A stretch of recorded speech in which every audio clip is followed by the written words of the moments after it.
Good morning, everybody. It's Sunday morning, and I've been working overnight really hard, working on the Melbourne Cup form.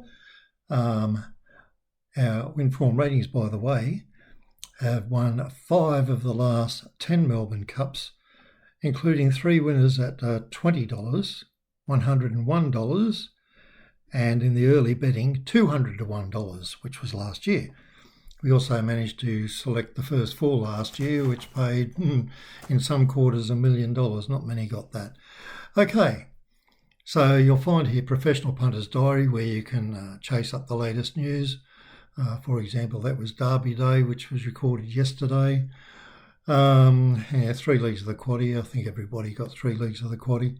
Just missed out the last one. That's the way it is. Anyway, so I'm going to show you some assessments for the Melbourne Cup.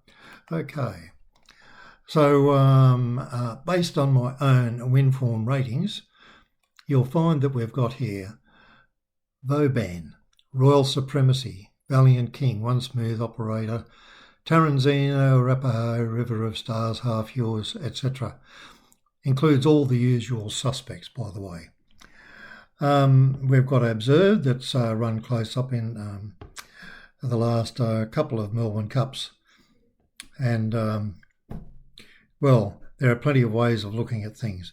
Now, what I'm going to do, this is our win form ones, in which at this stage I would be putting forward number 4, Vauban, hoping its form improves, number 22, Royal Supremacy, and number 24, Valiant King, and this weird horse called One Smooth Operator, which just jumps out of the ground every now and then. Okay. We can change it in a number of ways. For example, this is probably one of the best ones. It's called Consensus, and it takes into account a number of other ways of looking things. And so on the Consensus, it says Half Yours, Royal Supremacy, Al Riffa, Vauban, and Buckaroo. So you can see that the win form ratings have got our second rated win form horse there is also the second rated Consensus horse. And our number 1 Consensus horse is also number 1 win form horse is also number 4 in the Consensus.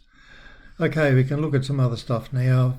For example, this is based purely on weight ratings, which has got Al Riffa, Half Yours, Buckaroo, One More Smooth Operator, and all the way down here for Royal Supremacy.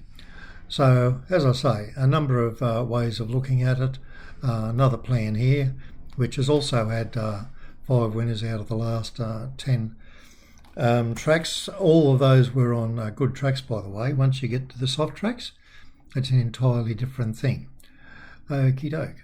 So let's get back to the win form one now. By the way, that had Half Yours, Buckaroo, Al Riffa, River of Stars, and Royal Supremacy. So the interesting thing is Royal Supremacy shows up in all of them.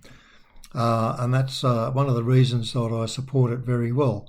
And it's a really weird thing because if you have a look at Royal Supremacy, it had only won 2 races overseas, was brought here a year ago, started in 16th of May, was beaten fairly badly in the Scone Cup, beaten 6 lengths, beaten 12 lengths at Randwick, and then came out, won a benchmark, a Class 6 at Wyong over the 2,000 metres, then second in the Newcastle Cup, first in the Metropolitan in brilliant time, and then 5th in the Caulfield Cup.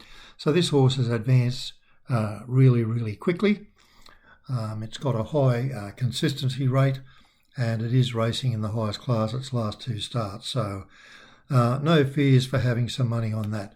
Vauban, of course, Gay Waterhouse gave us a big rap on Derby Day when she was discussing this horse and said all we've got to do is have it settle down because the last 2 times it ran it was disturbed by the Flemington crowd. Well, good-o.